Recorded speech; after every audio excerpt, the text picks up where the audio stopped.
Assalamualaikum warahmatullahi wabarakatuh. Halo sahabat semua, semoga kita selalu dalam lindungan Allah Subhanahu wa Ta'ala, diberikan kesehatan, rezeki yang halal, dan kebahagiaan dunia akhirat. Dan selalu bersholawat Allahumma sholli wa salim ngala Sayyidina Muhammad wa ngala Sayyidina Muhammad, agar semua keinginan dan impian terkabul. Di video kali ini, kita akan menyaksikan sebuah kisah nyata yang penuh drama, air mata, dan penyesalan. Semoga kisah ini bisa menjadi pelajaran bagi kita semua, agar tidak mudah tergoda janji manis, dan tetap menjaga kehormatan diri. Sebelum kita mulai, jangan lupa untuk tekan tombol like, share, dan subscribe, agar channel ini bisa terus menghadirkan kisah-kisah inspiratif lainnya untuk kalian semua. Namaku Sari, seorang gadis sederhana asal sebuah desa kecil di Jawa Tengah. Hidupku bisa dibilang penuh keterbatasan. Ayahku hanya seorang buruh tani, sedangkan ibuku berdagang kecil-kecilan di pasar. Aku, sebagai anak sulung dari 3 bersaudara, merasa punya tanggung jawab besar membantu keluarga. Sejak kecil aku sudah terbiasa menahan keinginan, belajar hidup hemat, bahkan rela tak melanjutkan sekolah tinggi karena biaya tak sanggup ditanggung. Namun, satu hal yang membuatku selalu gelisah, aku ingin keluargaku keluar dari lingkaran kemiskinan. Aku ingin adik-adikku bisa sekolah tinggi, dan orang tuaku tidak lagi bekerja keras di usia senja. Dari sinilah, benih keputusanku menjadi seorang TKW mulai tumbuh. Di desa, cerita tentang perempuan yang berangkat ke luar negeri selalu terdengar menggiurkan. Mereka pulang membawa uang banyak, membangun rumah megah, membeli sawah, bahkan ada yang bisa membuka usaha. Seolah-olah semua penderitaan hilang setelah jadi TKW. Aku pun tergoda. Lewat seorang tetangga, aku dikenalkan dengan agen penyalur tenaga kerja. Awalnya aku ragu, tapi agen itu pandai berbicara. Ia berkata, "Sari, kamu masih muda dan cantik.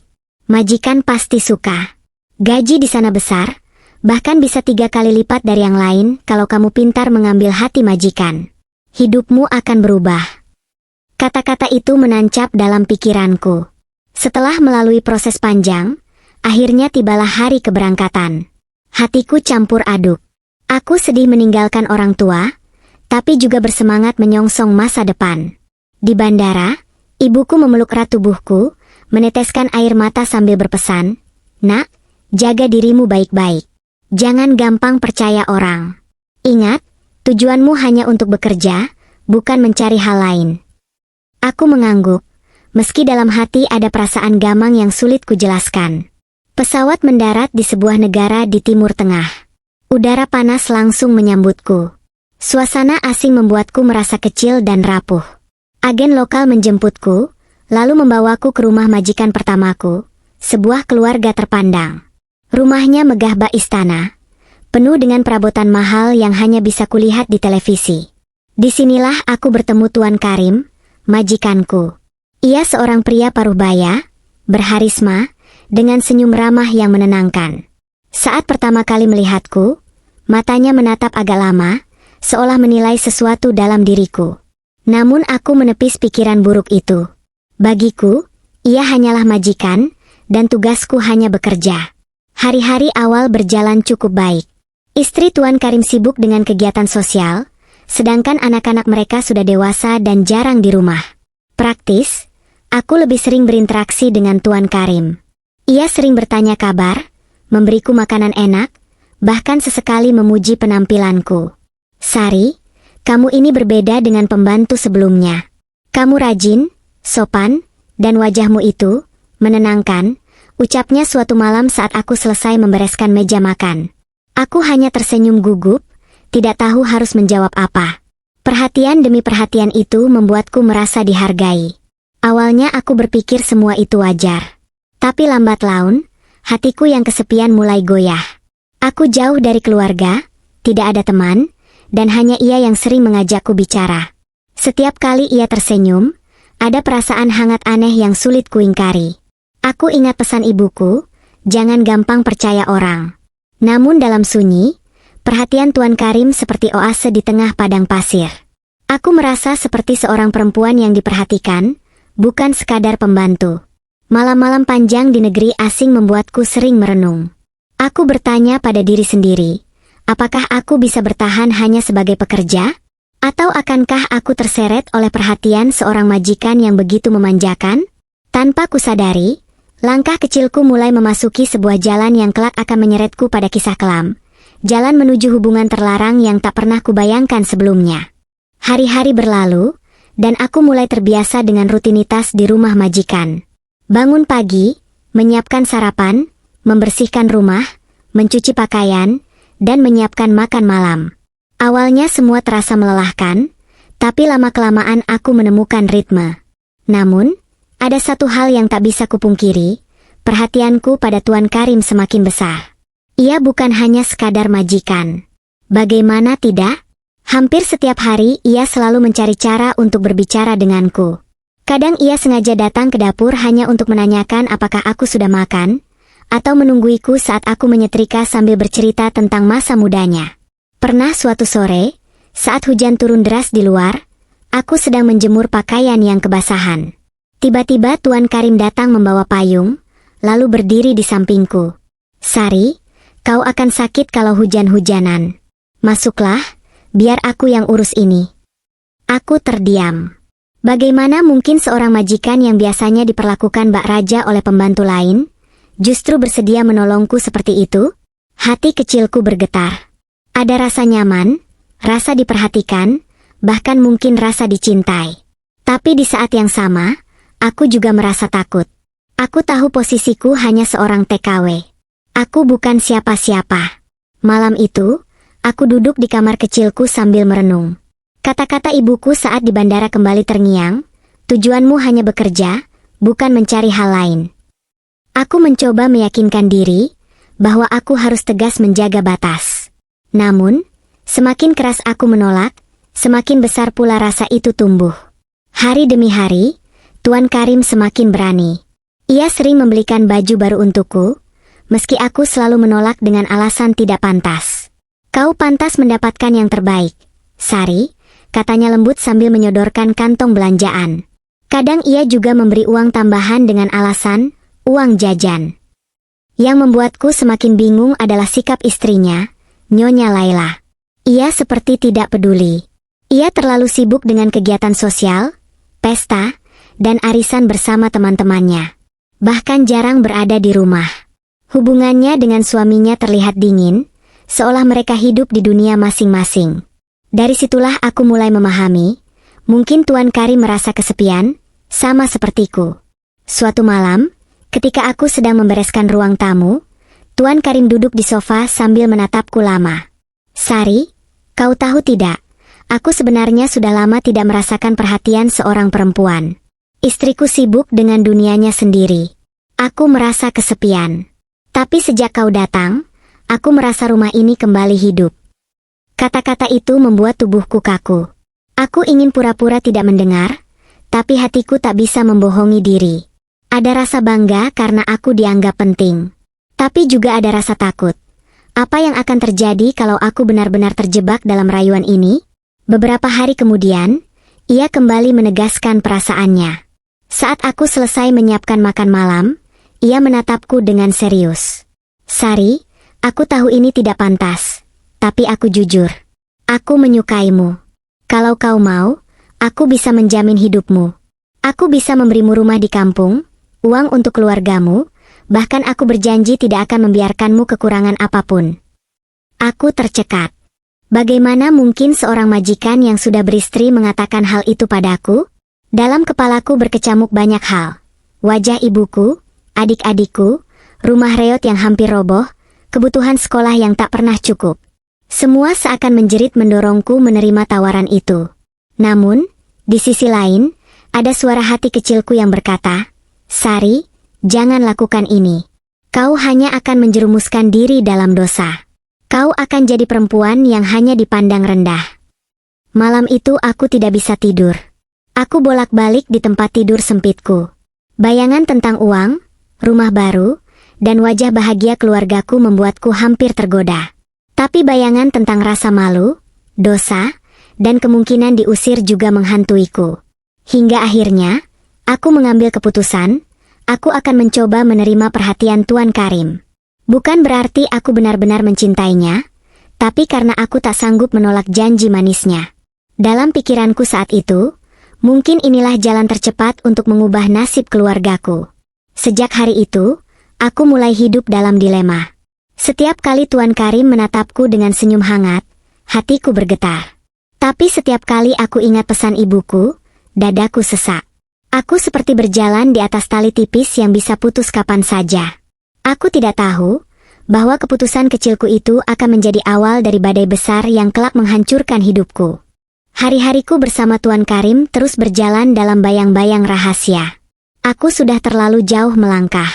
Awalnya hanya sekadar menerima perhatian dan hadiah, lalu berlanjut dengan janji-janji manis yang membuatku semakin bergantung.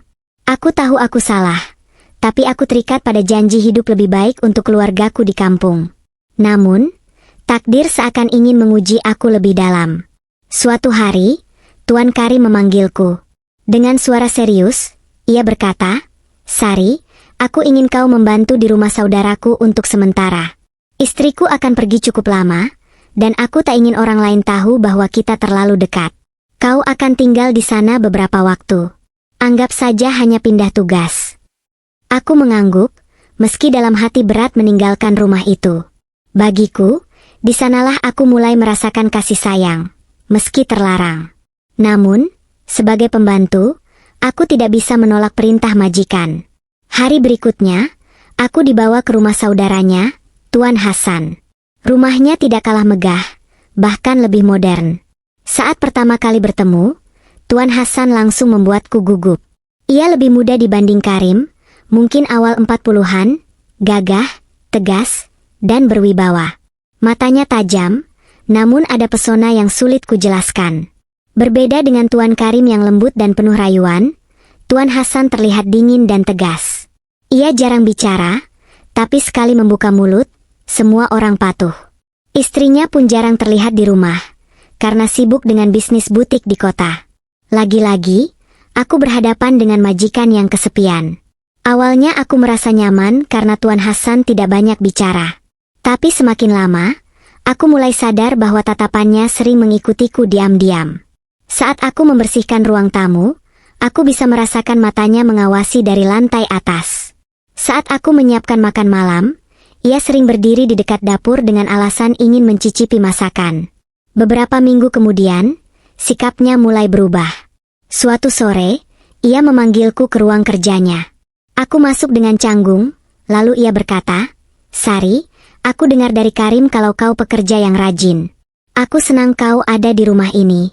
Tapi jangan terlalu tegang, anggap saja rumah sendiri." Ucapannya singkat, tapi tatapannya menusuk dalam. Aku hanya bisa tersenyum kaku. Namun, sejak hari itu, perlakuannya makin berbeda. Ia mulai sering menanyakan kabarku, bahkan menawari bantuan jika aku butuh sesuatu. Ia juga memuji hasil masakanku, sesuatu yang membuatku sedikit bangga. Lalu, pada suatu malam, saat aku sedang menjemur pakaian di halaman belakang, ia tiba-tiba muncul. Dengan nada pelan ia berkata, "Sari, kau tahu tidak? Sejak kau datang, suasana rumah ini berbeda. Aku merasa ada sesuatu yang hilang kembali hadir." Aku tercekat. Kata-kata itu persis seperti yang pernah diucapkan Tuan Karim. Hanya saja, kali ini datang dari orang lain, saudaranya sendiri. Aku berusaha menjaga jarak. Tapi semakin aku mencoba, semakin kuat pula tarikannya. Ia sering meninggalkan uang di kamarku dengan alasan hadiah. Ketika aku menolak, ia berkata, "Anggap saja ini bentuk terima kasih. Jangan merasa terbebani." Dalam hatiku terjadi pertarungan hebat. Aku sudah terjebak dengan Karim, dan kini Hasan juga menunjukkan ketertarikan. Aku tahu ini salah besar. Tapi bagaimana mungkin aku bisa melawan jika janji-janji mereka selalu menggoda? Suatu hari, Karim datang berkunjung ke rumah Hasan. Saat itu, aku sedang menyajikan teh. Ketika aku lewat di depan keduanya, aku bisa merasakan mata mereka sama-sama tertuju padaku. Tapi tatapan itu berbeda. Karim penuh kelembutan, Hasan penuh gairah. Sejak saat itu, aku hidup dalam dilema yang lebih rumit. Karim sudah terlalu dalam mengikatku dengan janji rumah dan masa depan. Sementara Hasan, dengan sikapnya yang tegas dan karismatik, berhasil menjerat hatiku yang rapuh. Aku mulai membandingkan keduanya. Karim memberiku rasa aman dan perhatian halus. Hasan memberiku pesona maskulin yang membuatku merasa istimewa. Dan aku, perempuan lemah yang haus kasih sayang, justru tergoda oleh keduanya. Malam-malamku semakin panjang.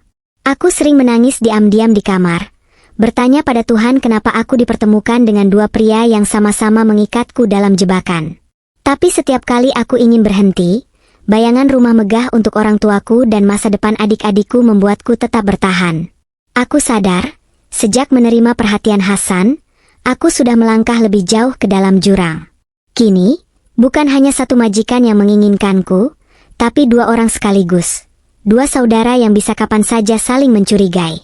Dan di titik itu, aku mulai menyadari, hidupku sedang berada di ambang kehancuran, tapi aku tak punya keberanian untuk mundur. Hari-hariku berubah menjadi sebuah sandiwara yang melelahkan. Di satu sisi, aku masih terikat dengan janji manis Tuan Karim.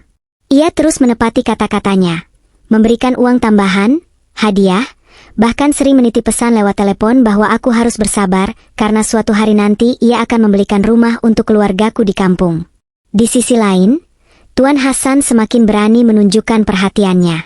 Ia tak segan menatapku dengan tatapan yang membuatku sulit bernapas.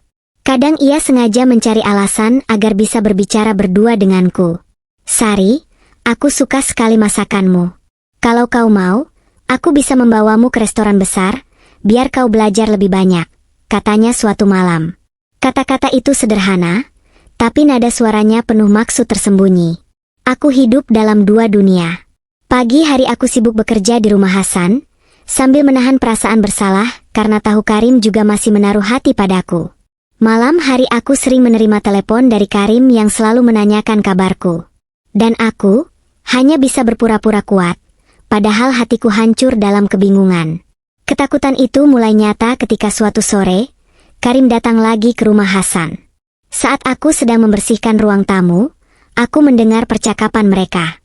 Suara Karim terdengar ringan, tapi penuh arti.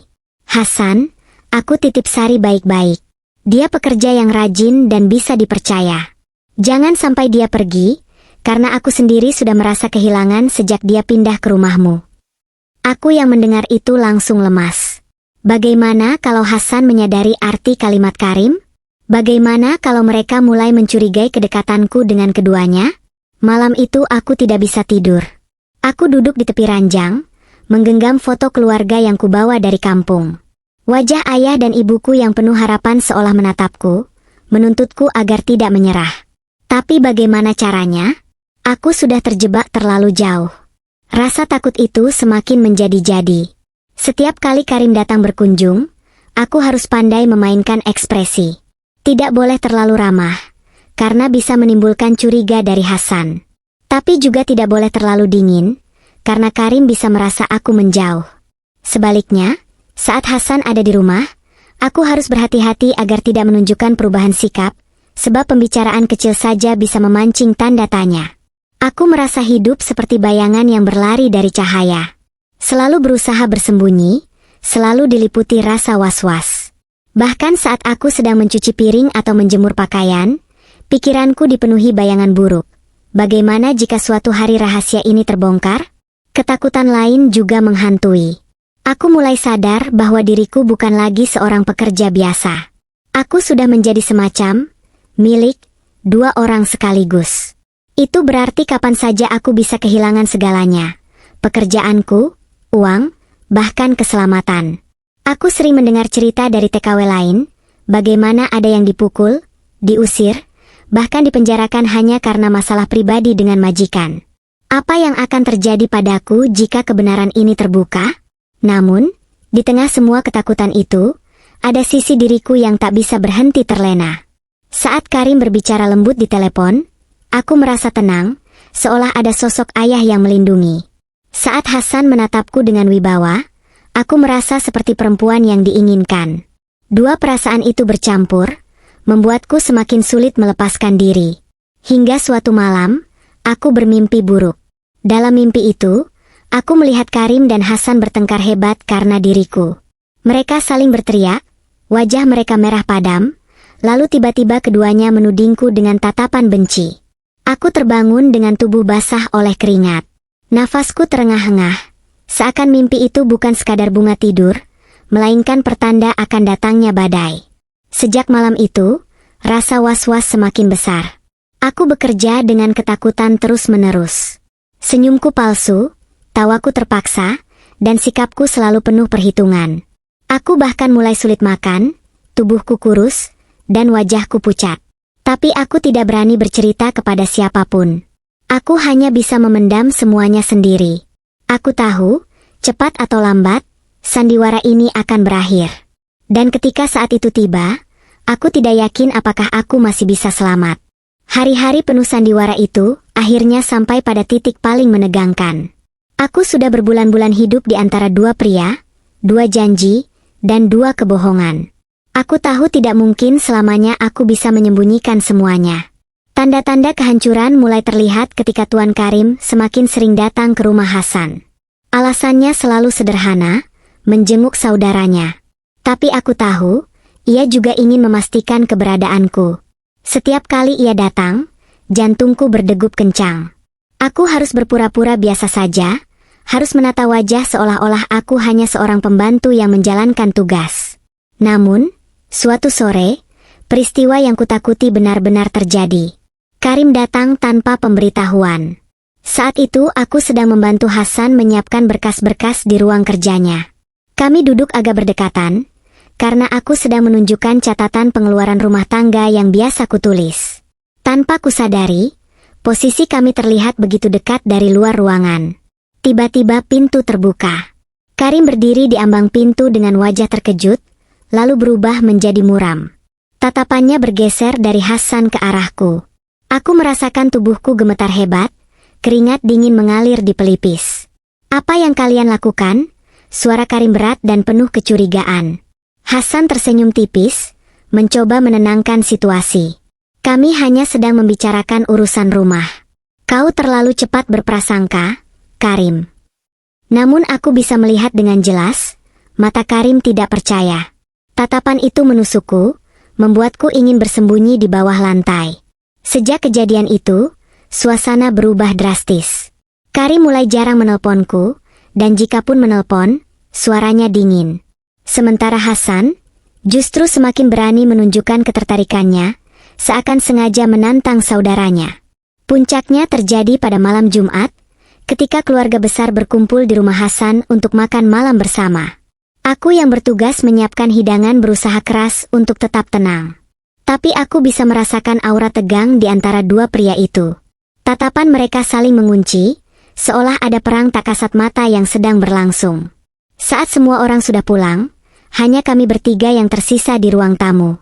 Karim tiba-tiba meletakkan cangkir tehnya dengan keras di meja, lalu berkata lantang, "Hasan, aku tidak bisa lagi berpura-pura. Aku tahu kau punya maksud dengan Sari." Aku langsung pucat pasi. Jantungku berdetak kencang, seolah hendak pecah. Hasan menatap balik dengan tenang, lalu berkata, "Dan kau sendiri, Karim? Bukankah kau juga menyembunyikan sesuatu dariku? Jangan berpura-pura suci. Aku tahu apa yang sudah kau lakukan dengan gadis ini." Darahku serasa berhenti mengalir. Bagaimana mungkin Hasan tahu? Apakah aku begitu ceroboh? Karim bangkit dari duduknya, wajahnya merah padam. "Kau tidak berhak menuduhku.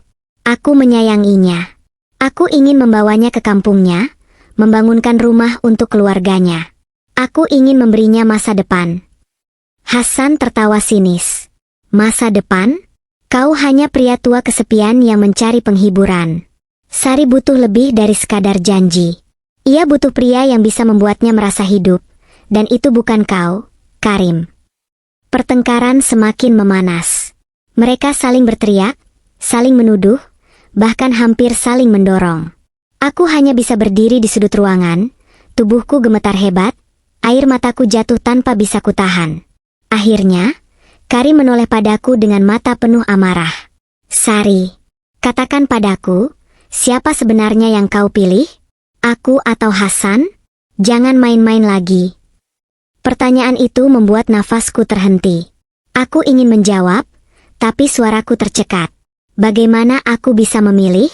Keduanya sama-sama memberiku janji, sama-sama memberiku perhatian, tapi juga sama-sama menyeretku ke jurang dosa. Air mataku mengalir deras. Aku menutup wajah dengan kedua tanganku, lalu berkata terbata-bata, "Maafkan aku lemah, aku hanya ingin keluargaku bahagia, aku tidak pernah benar-benar tahu apa yang kulakukan." Keheningan sejenak menyelimuti ruangan. Lalu suara Karim pecah, penuh kekecewaan. "Jadi benar, kau mempermainkan kami berdua." Hasan menghela napas berat, menatapku dengan sorot mata tajam.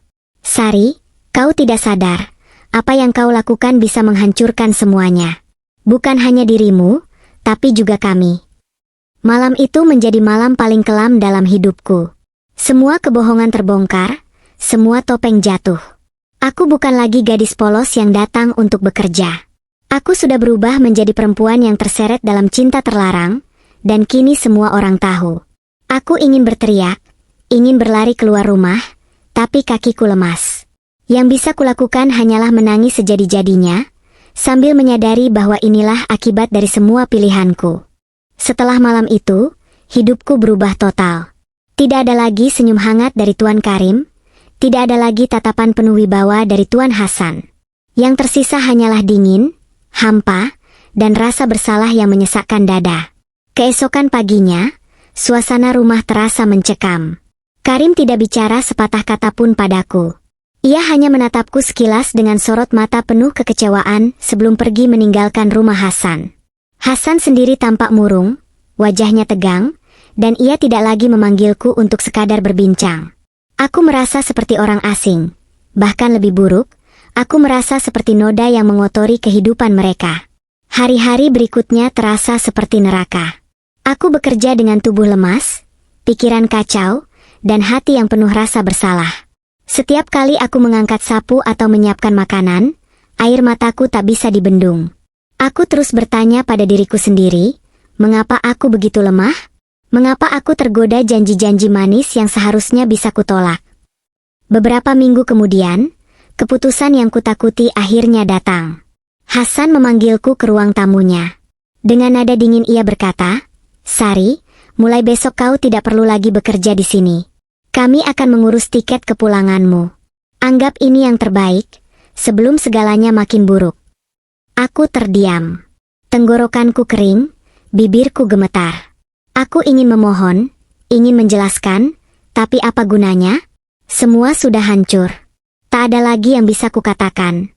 Hari kepulangan itu tiba lebih cepat dari yang kubayangkan. Tanpa banyak kata, aku diantar ke bandara. Tidak ada pelukan perpisahan, tidak ada ucapan terima kasih. Hanya tatapan dingin dan langkah kaki yang terasa berat. Saat pesawat lepas landas, air mataku kembali jatuh deras. Aku tahu, aku pulang bukan sebagai pahlawan bagi keluarga, melainkan sebagai perempuan yang gagal menjaga harga diri dan kepercayaan. Sesampainya di kampung halaman, aku disambut pelukan ibu. Ia menangis bahagia karena anaknya pulang dengan selamat. Tapi aku sendiri hanya bisa menunduk, merasa malu. Aku tidak berani menceritakan apa yang sebenarnya terjadi. Yang kukatakan hanyalah alasan sederhana, kontrak kerjaku habis lebih cepat. Malam-malam di desa terasa panjang. Aku sering merenung di depan rumah, menatap bintang sambil memikirkan kembali semua kejadian. Aku sadar, selama ini aku salah. Aku terlalu mudah tergoda janji-janji manis. Aku lupa pesan ibuku, tujuan utamaku adalah bekerja, bukan mencari hal lain. Kini, aku hanya bisa menyesali semuanya. Uang yang kubawa pulang tidak seberapa, jauh dari janji-janji yang dulu kubayangkan. Tapi luka batin yang kutanggung begitu besar. Setiap kali aku melihat wajah orang tuaku, hatiku perih. Mereka tidak tahu anaknya hampir kehilangan segalanya karena keserakahan dan kelemahan hati. Aku berjanji pada diriku sendiri, aku tidak akan lagi mencari jalan pintas dengan cara yang salah. Jika aku harus bekerja keras dari bawah, aku akan lakukan. Jika aku harus hidup sederhana, aku akan terima. Lebih baik hidup miskin tapi terhormat, daripada kaya tapi penuh aib. Aku tahu, cerita ini akan menjadi luka yang tak pernah hilang dari ingatanku. Tapi aku juga berharap bisa menjadi pelajaran, bukan hanya untuk diriku, melainkan juga untuk perempuan lain di luar sana. Jangan mudah tergoda oleh janji manis. Jangan biarkan kelemahan hati membuat kita terjebak dalam hubungan terlarang yang hanya berakhir dengan penyesalan. Malam itu, aku menutup kisah kelamku dengan doa. Ya Tuhan, ampunilah aku yang telah hilaf. Lindungilah keluargaku, dan beri aku kekuatan untuk memulai hidup baru yang lebih baik. Dan disitulah perjalanan panjangku sebagai TKW berakhir, bukan dengan kejayaan, melainkan dengan sebuah penyesalan mendalam yang akan selalu menjadi pengingat sepanjang hidupku.